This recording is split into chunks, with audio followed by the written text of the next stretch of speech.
வணக்கம் தோழர்களே தோழிகளே. இக்கதையின் தலைப்பு மரணக்கிணறு 4ஆம் பாகம். முன்பாகத்தினை பார்க்காதவர்கள் கமெண்டில் உள்ள லிங்கை கிளிக் செய்து பார்த்துவிட்டு வந்து 4ஆம் பாகத்தில் என்னுடன் தொடருங்கள். 3ஆம் பாகத்தின் இறுதியில் கிணற்றின் உள்ளே இருந்து திடீரென்று தோன்றிய இரு கருப்பு நிழல் உருவத்தை கண்டு சுஜிதாவும் மகேந்திரனும் திகைத்து நிற்பது வரை கண்டோம். இனி என்ன நடக்கும் என்று காண்போம் வாருங்கள். பயம் அவர்களை சூழ்ந்து கொண்டது. இருந்தபோதும் தைரியத்தை வரவழைத்து கொண்டு மகேந்திரன், சுஜிதா சத்தம் போடாதே, அந்த கட்டிடத்திற்கு அருகே மறைந்து கொள்ளலாம் என்றான். இருவரும் கட்டிடத்தின் பக்கம் ஒளிந்து கொண்டனர். சிறிது நேரத்தில் அந்த இரண்டு உருவங்களும் கிணற்றின் மேலே வந்தது.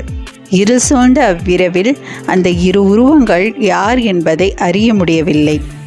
அவ்விரு உருவங்களும் வெகு விரைவாக அவ்விடத்தை கடந்து ஊருக்குள் சென்றுவிட்டன. சுஜிதா மகேந்திரனிடம், அது யார்? அவர்கள் கிணற்றில் திடீரென்று எப்படி தோன்றியிருப்பார்கள்? அங்கு ஏற்பட்ட ஒளி மற்றும் மொழியின் காரணம் என்ன என கேட்டாள். மகேந்திரனும், எனக்கும் எதுவும் புரியவில்லை, மிகவும் மர்மமாக இருக்கிறது. நாம் காலையில் கிணற்றுக்குள் இறங்கி சோதித்து பார்க்கலாம்.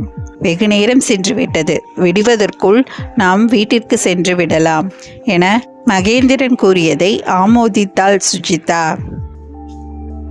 இருவரும் சுஜிதாவின் வீடு வரை வந்து மகேந்திரன் சுஜிதாவை அவள் வீட்டுக்கு வெளியே விட்டுவிட்டு சென்றான். சுஜிதாவுக்கு தூக்கமே வரவில்லை. அந்த உருவம் தோன்றிய விதமும் விசித்திரமான சத்தங்களும் அவளை மிகவும் யோசிக்க வைத்தது. எப்போது விடியும் என்று ஆவலாக காத்திருந்தாள்.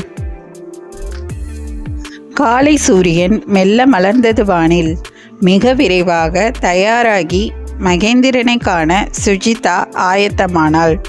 மகேந்திரனின் வீட்டில் இருவரும் சந்தித்தார்கள். நேற்று இரவு சம்பவங்களை பற்றி இருவரும் ஆராய்ந்தார்கள். இந்த வினாவிற்கான விடை கண்டிப்பாக நமக்கு கிணற்றின் உள்ளே தான் கிடைக்கும். இருவரும் கிணற்றுக்கு அருகே வந்தனர். கிணற்றுக்குள் எட்டி பார்த்தனர். மிகவும் அமைதியாக இருந்தது. இருவரும் படிகளில் இறங்கி மெதுவாக கிணற்றின் ஆழத்திற்கு சென்றனர். கிணற்றில் 4 பக்கமும் பாறைகளால் மூடிய ஒரு சிறிய குகை போன்ற இடம் தென்பட்டது. அக்குகை போன்ற அமைப்பினை பாறைகள் வைத்து மறைக்கப்பட்டிருப்பதை கண்டு இருவரும் வியந்தனர். அந்த குகையின் மர்மம் என்ன? இனி இருவரும் என்ன செய்ய போகிறார்கள்? அந்த இரு கரு உருவங்கள் யார்? அவர்கள் எப்படி கிணற்றில் தோன்றி மறைந்தார்கள்? என்ன நடக்கும் என்பதை அடுத்து வரும் பாகத்தில் விரிவாக காணலாம். மர்மம் தொடரும்.